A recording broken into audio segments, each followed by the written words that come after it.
Welcome back to the Yacht Lobby. Today, we are stepping away from the rugged explorers and the submarine transformers to look at something far more refined. This is the Nausicaa. At 114 meters long and projected to be one of the most expensive vessels per square meter ever built, this isn't a boat for toys. You won't find a helicopter hangar here. You won't find a submarine garage. You won't even find a jet ski. Why? Because the Nausicaa is designed for a singular purpose. Absolute, unadulterated luxury. This is a floating palace where the toy is the yacht itself.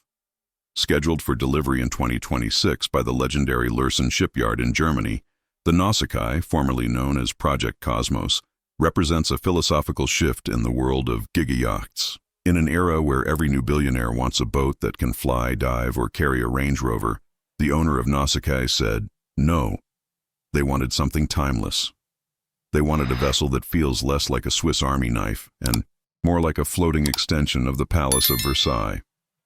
Let's talk about the exterior. Designed by the world-renowned Mark Newson, the man behind the Apple Watch and the Lockheed lounge chair, the profile of the Nausicaa is unlike anything else on the water.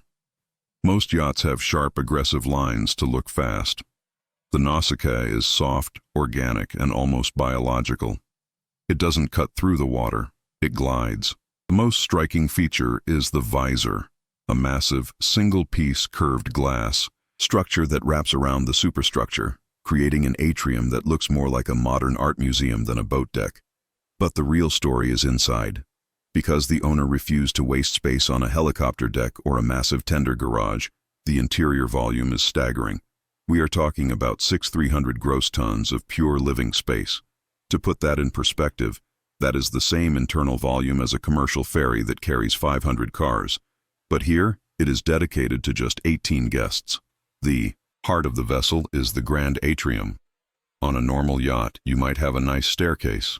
On the Nausicaa, you have a 2-deck-high botanical garden. Yes, a living, breathing garden with climate-controlled humidity, real trees, and exotic orchids that are cared for by a dedicated onboard botanist. The sunlight pours in through that massive glass visor, creating a sanctuary that feels miles away from the salt and spray of the ocean. Without the noise and vibration of a helicopter, landing on the roof, the upper deck has been transformed into the world's most exclusive wellness center. We are talking about a 400-square-meter spa that rivals the best hotels in Switzerland. It features a snow room where real snow falls from the ceiling to cool you down after a session in the hammam. There is a hydrotherapy pool with mineral-infused water, a yoga studio with a floor made of reclaimed teak from 18th century monasteries, and a massage room with walls made of semi-precious amethyst stone. This is what happens when you don't compromise for utility. Every inch of the ship is dedicated to human comfort. The master suite is, quite simply, a private apartment. It spans the entire width of the owner's deck, 18 meters from port to starboard. But instead of just a big bedroom, it is designed as a silent sanctuary.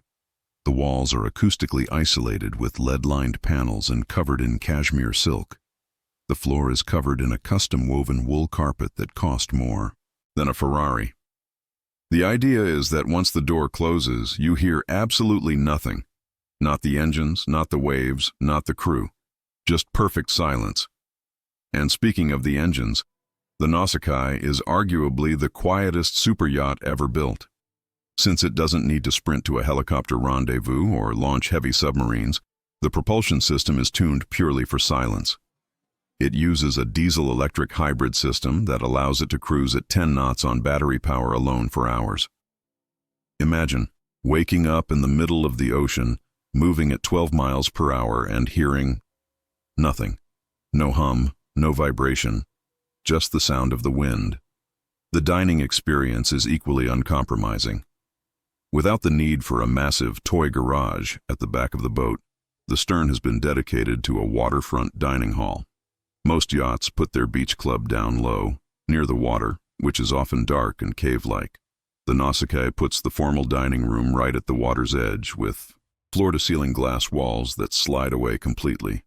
You are essentially eating dinner on a floating terrace, hovering just feet above the wake. The furniture on board isn't just expensive furniture. It is a curated collection of museum-grade pieces. We are talking about sofas designed by Zaha Hadid, chandeliers made of hand-blown crystal that took 6 months to assemble, and dining tables carved from single slabs of rare marble. The owner reportedly spent over $50 million on the loose furniture alone. And let's address the elephant in the room, the cost. While the official price is a closely guarded secret, industry experts estimate the build cost to be north of $500 million. That is $500 million for a boat that can't fly a helicopter. But that is the point. This isn't a tool for transport. It is a destination. It is a floating island of culture and refinement. When you look at the Nausicaa, you realize that true luxury isn't about how many gadgets you have. It's about space. It's about silence. It's about having a 2-story garden in the middle of the Atlantic Ocean. In a world of loud, aggressive, toy-filled mega-yachts, the Nausicaa whispers.